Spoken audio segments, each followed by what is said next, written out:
Warm things up? Not everyone responds positively to this suggestion. As one therapy client put it, "I'm supposed to warm her heart and do little things to make her feel special?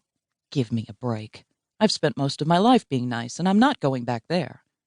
He insisted on doing what felt real and natural, which actually meant doing what was familiar, a life on automatic pilot in a marriage on a downward course.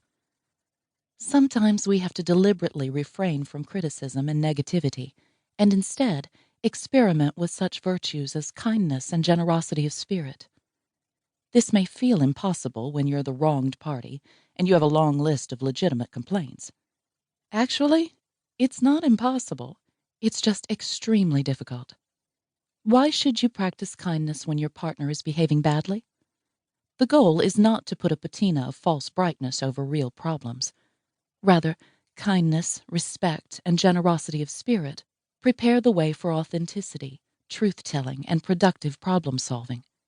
As my friend and colleague Marianne Altrichet puts it, it's just when your partner is being the biggest jerk that you're called upon to be your best self. Rule number 1. Respect differences. Marriage requires a profound respect for differences.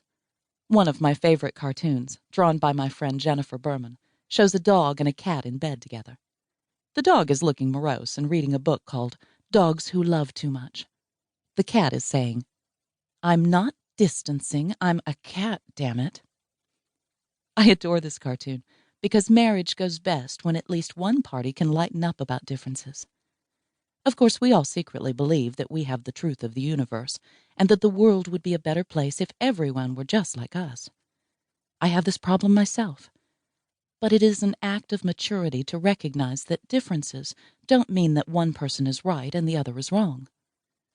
We all view reality through different filters, depending on our class, culture, gender, birth order, genetic makeup, and unique family history. There are as many views of the truth as there are people who hold these views. There are also differences in the habitual ways individuals manage anxiety. Under stress, she seeks togetherness while he seeks distance. Intimacy requires that we do not A. Get too nervous about differences, B. Operate as if we have the truth of the universe, C. Equate closeness with sameness. Respecting differences doesn't mean that we accept demeaning or unfair treatment from our partner. It's just to say that differences don't necessarily mean that one person is right and one person is wrong. Work on staying emotionally connected to a partner who thinks and feels differently than you do without needing to convince or otherwise fix her. Rule number 2. Under stress, don't press. If you're a talker, you may find it hard to live with a more private do-it-yourselfer. Surely this is a difference that makes a difference. Maybe you admired his cool, self-reliant style when you first met, but what initially attracts us and what later becomes the problem are often one and the same. While self-disclosing is one way to be intimate, it's not the only way.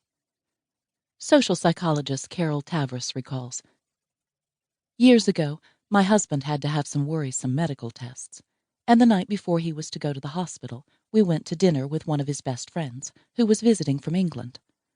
I watched, fascinated, as male stoicism, combined with English reserve, produced a decidedly unfemale-like encounter. They laughed, they told stories, they argued about movies, they reminisced. Neither mentioned the hospital, their worries, or their affection for each other. They didn't need to." Try to appreciate the fact that you and your partner may have opposite ways of managing emotional intensity and getting comfortable. You'll do better engaging your partner in conversation if you keep in mind that connection in marriage takes different forms, and love is communicated in different ways. Maintaining privacy may not be your partner's way of hiding out, but rather his preferred way of being in the world. Try to welcome that way rather than wasting energy trying to change it. Rule number 3. Breathe now, speak later. Speaking our minds and hearts is at the core of intimacy.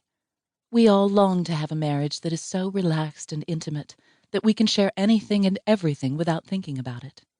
Who wants to hide out in a relationship in which we can't allow ourselves to be known? The dictate, "be yourself," is a cultural ideal, and luckily no one else is as qualified for the job. But speaking out and being honest are not always good ideas. Sometimes, in the name of authenticity and truth-telling, we shut down lines of communication, diminish and shame the other person, and make it less likely that two people can hear each other or even stay in the same room. We may talk a particular subject to death, or focus on the negative in a way that draws us deeper into it. Make wise and thoughtful decisions about how and when to say what to your partner. You may want to refrain from speaking when you're feeling angry or intense, when your partner is in a bad mood, or when you simply don't have his or her attention. Timing and tact in marriage are not the opposite of honesty. When emotions are running high, timing and tact are precisely what make honesty possible.